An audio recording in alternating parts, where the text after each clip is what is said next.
Michael Cole ने expose कर दिया बिजनेस को। भाई माइकल कोल की क्लिप आती है जब picture in picture match Saturday night main event जाता है, तो उसमें वो उन्हें लगता है कि वो म्यूट हो चुके हैं, बट अनफॉर्चुनेटली एनबीसी वालों को शायद डब्ल्यूडब्ल्यूई का इतना अंदाजा नहीं था। तो माइकल कोल इंस्ट्रक्शंस दे रहा है कि अच्छा ये करेंगे ये करेंगे, मैं इस तरीके से बोलूंगा, मैं ओवेंस के अग्रेशन के बारे में बात करने वाला हूँ। And it was just weird. I hope मैंने ना सुना होता। तो yes, so my champions of the world, मैं हूँ 3DX Chetan, the best wrestling creator on this subcontinent with the best wrestling audience. I don't think so मेरे को इतना enthusiasm दिखाने की जरूरत है इस शो से। रिगार्डिंग इस शो को कहा गया था कि ये थ्रोबैक होने वाला है, यहाँ पर ऐसी चीजें देखने को मिलेगी जो कि आपको पुराने जमाने की याद दिला देगी। मेरे को घंटा पुराने जमाने की याद आई। मेरे को तो ऐसा लगा कि जो डब्ल्यूडब्ल्यूई का मेन इवेंट वाला शो था ना, मेरे को उसकी याद आ रही थी कि अरे हाँ, एक ये भी तो शो हुआ करता था। मेरे को बताओ, अगर आप एक अपने जो कैमरे के ऊपर एक ओल्ड फिल्म का ओवरले चला देते तो उसमें क्या बहुत मुश्किल आ रहा था। क्या हमें नॉस्टैल्जिया फील, मैं नॉस्टैल्जिया तो छोड़ ही दो, हमें ओल्ड फील करा भी नहीं सकते तुम लोग? इतनी अच्छी एडवांस टेक्नोलॉजी हो चुकी है तुम्हारी। बट खैर, आई गेस इसके बारे में बात करने का कोई फायदा नहीं है, क्योंकि प्रोडक्शन के मामले में तो डब्ल्यूडब्ल्यूई बस जिस तरीके से चल रही है उसी तरीके से खींचते जा रही है। मैचेस की तरफ ही बढ़ लेते हैं। सबसे पहले मैं बात करना चाहूंगा हमारे Drew McIntyre versus Sami Zayn के मैच से, क्योंकि इसी से शो की शुरुआत हुई थी और मुझे पता था क्योंकि पूरा कार्ड जो है वो छोटा है, लाइक 5 मैचेस का है और ऊपर से कितने 2 घंटे का है, उसमें भी एड्स ब्रेक्स भी आने वाले हैं। तो हमें पता था कि जो मैचेस है वो ज्यादा बड़े होने वाले हैं नहीं, लाइक 10-10 मिनट की मैच थे। आई थिंक सबसे लंबा मैच कोडी रोड्स वाला चला था जो कि पूरे 12 मिनट का था। 12 मिनट के मैचेस क्या होते हैं? रॉ स्मैकडाउन में हमें वैसे मैचेस देखने को मिलते हैं। सो आई डोंट थिंक सो कि कंप्लेन करने का कोई फायदा है, क्योंकि इनके पास टाइम कंस्ट्रेंट था तो क्या ही कर सकते। 3 घंटे का होता तो मजा भी आता। ड्रू मैकिंटायर और सैमी ज़ेन से शुरुआत होती है, विच वाज लाइक, अब सारे मैचेस का ऐसे ही हो गया। कोई भी मैच मैं नहीं कहूंगा कि बैंगर था, इवन ट्रिपल थ्रेट वाला भी बैंगर नहीं था बिकॉज ऑफ टाइम कंस्ट्रेंट। ऐसा लगा कि ये लोग बस जल्दबाजी में थे। और ड्रू मैकिंटायर सैमी ज़ेन के केस में ऐसा हुआ, मैंने एक्सपेक्ट नहीं किया था कि सैमी ज़ेन इस तरीके से हार जाएगा, इतनी बेवकूफी से हार जाएगा, क्योंकि सैमी ज़ेन अपना मूव मारने को होता है, ड्रू मैकिंटायर नीचे चला जाता है, सैमी ज़ेन पगला जाता है, वो भी नीचे चला जाता है, फिर ड्रू मैकिंटायर ऊपर आता है, सैमी ज़ेन ऊपर आता है, क्लेमोर आउट ऑफ नोवेयर खा के पिन हो जाता है। ये वही सैमी ज़ेन है बाय द वे जिसने रेसलमेनिया में क्या कमाल किए थे, एटलीस्ट लास्ट के 2 रेसलमेनिया में, जहां पर मेन इवेंट में उसने ऊसोस को हराया था और जहां पर फिर उसने गुंथर को हराकर इंटरकॉन्टिनेंटल टाइटल जीती थी। वो जिस तरीके से आज ड्रू मैकिंटायर से हारा है, काफी दिल को दर्द हुआ। ये वो सैमी ज़ेन नहीं जिसको हम जाना करते हैं, but at the same time सामने देखो है भी तो कौन? भाई साहब पप्पा है इस समय का, ड्रू मैकिंटायर, जिसने जाते जाते एक और चीज बोली कि 1 डाउन 4 टू गो, 1 चला गया 4 बचे हैं। वो 4 किस किस की बात हो रही है? क्या वो बात हो रही है CM Punk, Roman Reigns, Jey Uso, Jimmy Uso की, या फिर Jey Uso, Jimmy Uso, Roman Reigns and Solo Sikoa की? क्योंकि सोलो सिकोआ ही तो वही बंदे थे जिसकी वजह से ड्रू मैकिंटायर अपने होम टाउन में चैंपियनशिप नहीं जीत पाया था।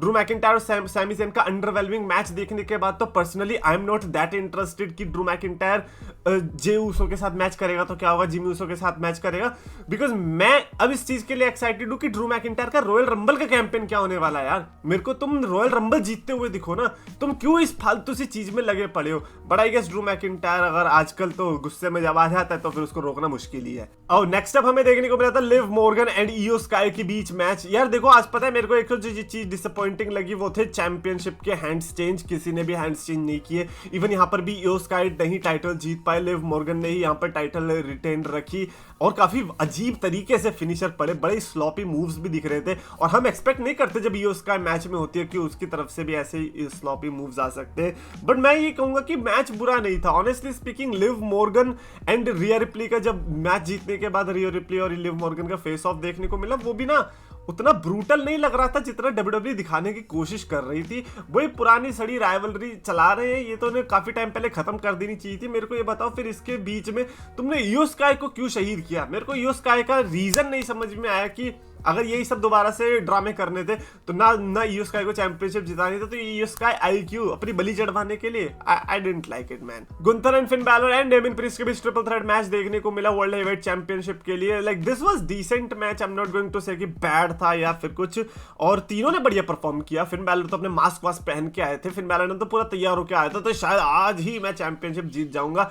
बट आई गेस आज का वो इवेंट था ही नहीं जहां पर ये लोग चैंपियनशिप चेंज करवाने वाले थे। यहाँ पर गुंथर का जो एंडिंग सीक्वेंस था वो तो कमाल का ही था भाई, कुछ भी कहो, जिसमें वो नीचे पावर बॉम्ब मारता है स्टील स्टेप्स पे और फिर अंदर आके पहले shotgun drop kick and then boom अपना finisher and Finn Bálor is pinned. Gunther retains the championship. Gunther का लड़ाई करने का स्टाइल मुझे बड़ा पसंद है। काफी लोग कहते हैं कि भाई वो बोर हो रहे हैं गुंथर के रेंज से, ठीक है हो लो, गुंथर को इस चीज से फर्क नहीं पड़ता ना। पॉइंट तो यही है ना कि गुंथर अपने ही स्टाइल में लड़ेगा, उसे तुम्हें एंटरटेन नहीं करना है, उसे अपनी चैंपियनशिप रखनी है, उसे मैचेस जीतने, उसे पिटाई करनी है। उससे आप बोर हो रहे हो, that is not his problem at all. But ये मेरे को पसंद आता है एक्चुअली में गुंथर का लड़ना। सो या मेरे को जेन्युइनली अच्छा लगा। बट अगेन चैंपियनशिप चेंज नहीं हुई, लाइक 3 चैंपियनशिप मैच थे, एक में भी चेंज नहीं, ऐसा कैसे हो सकता है यार। अच्छा फिर आता है चेल्सी ग्रीन और मिचिन के बीच मैच, और जो भी जीतेगा वो इनॉग्रल यूनाइटेड स्टेट्स चैंपियन बन जाएगा। यहाँ पर तो पूरी उम्मीद थी कि चेल्सी ग्रीन ही जीतेगी, और थ्रू आउट द टूर्नामेंट जब से ये अनाउंस हुआ था और चेल्सी ग्रीन हमें पता चला था, हमें पता चल गया था कि चेल्सी ग्रीन ही जीतनी चाहिए। और आज भी चेल्सी ग्रीन ने जो जीता, और मैं सही में कह रहा हूँ जो जीता, जो एंडिंग फिनिशर लगाया मिचिन के ऊपर टर्न बकल के पास से ऐसे घूम के एंड देन बूम उछल के, भाई यार चेल्सी ग्रीन आई थिंक उसको बेस्ट यूज करती है। ये क्रिश्चियन का फिनिशर है, पहले क्रिश्चियन इसको यूज किया करते थे, बट आई कैन प्राउडली से कि लाइक चेल्सी ग्रीन इसको बेटर यूज करती है। पता नहीं क्यों, क्योंकि उसके बॉडी टाइप पे और जिस तरीके से वो उछल के मारती है, आई थिंक उसमें ज्यादा इंपैक्टफुल लगता है। बट लाइक चेल्सी ग्रीन जीत गई, I am just happy. I think इकलौता ऐसा मैच था जिसने सबसे ज्यादा मेरे को खुश किया, वो यही वाला मैच था। चेल्सी ग्रीन को देखकर अच्छा लगा that she is finally the United states championship deserves it. Again हम पहले ही बात कर चुके हैं इसके बारे में, और आज भी करने की तो खैर जरूरत थी नहीं। और ये मैच और डिसअपॉइंटिंग भी नहीं था, ऐसा नहीं कि रिजल्ट तो छोड़ दो, मैच जो था वो भी डिसअपॉइंटिंग नहीं था। Like you can actually watch that match without a doubt. Finally था हमारे Cody Rhodes and Kevin Owens का मैच। कोडी रोड्स या यू नो मेरा personal favourite, I am the professional hater of Cody Rhodes, जो कि championship लेके आया था, वही वाली जिसको लोग देख के ना गीले हो जाते हैं, पुरानी वाली चैंपियनशिप। और देख के तो अच्छा लगा कि चलो ठीक है यार, है ना, अब लोगों की भी वो तसल्ली हो गई कि ओ कुछ तो थ्रोबैक है, कुछ तो थ्रोबैक आया आज। कोडी रोड्स ने आज स्टार्टिंग से ये दिखाना शुरू कर दिया कि मेरी एंकल में लग रखी है, मैं चैट गेबल ने मारा था ना, तो भैया मैं फिर भी लड़ रहा हूँ, तो इसलिए मैं तुम पे एहसान कर रहा हूँ, अगर मैं जीत गया ना तो मेरे को सिंपैथी भी दे देना, ऐसा कोडी रोड्स कह रहा था। बट कोडी रोड्स एंड केविन ओवेंस की इस राइवलरी के अंदर केविन ओवेंस के वो वाले चीजें देखने को मिलेंगे जो कि लास्ट इनकाउंटर में नहीं देखने को मिले थे। ओवेंस की तरफ से उसने होल्ड बैक किया था, लेकिन इस बार नहीं किया। इनफैक्ट रेफरी बेचारे किस तरीके से, पहले जो एक ओरिजिनल रेफरी था वो गया बेचारा, उसकी वजह से केविन ओवेंस पिन नहीं कर पाया। दोबारा से कोडी रोड्स ने अपना कटर मारने वाला था, किक मारने वाला था, दोनों में से कुछ तो मारने वाला था, और रेफरी के ऊपर गिर गया। वो वाला काफी अच्छा लगा था मेरे को, मेरी तो हंसी छूट गई थी। मैं कह रहा यार क्या है, रेफरी बजे जा रहे हैं, ये तो रोमन रेंस का मैच भी नहीं है, फिर कैसे रेफरी बजे जा रहे हैं। बट खैर कर्स लगता है वो कोडी रोड्स पे भी लग गया होगा। फिर तीसरा रेफरी आता है और तब तक तो कोडी रोड्स अपनी फॉर्म में आ चुका होता है, और केविन ओवेंस को ऑब्वियसली एक ऐसा क्रॉस रोड्स मारता है जिसमें पता नहीं केविन ओवेंस को लगी या कोडी रोड्स खुद को लगी, बट पिन तो बेचारा केविन ओवेंस ही हो गया। ये तो मैं कह ही रहा था यार, केविन ओवेंस कैसे जीत जाएगा भाई, हमारा कोडी रोड्स है, वो घुटने में चोट लगवा के आया है, कहेगा भाई साहब, घुटने में नहीं सॉरी एंकल में, घुटना क्यों बोल रहा हूँ मैं, एंकल में चोट लगवा के आया है, कह रहा है भाई साहब मैं चैंपियनशिप भी लूंगा और सिंपैथी भी, कुछ उखाड़ सके तो उखाड़ ले। केविन ओवेंस बेचारा हार गया, कोडी रोड्स ने टाइटल रिटेन रखी।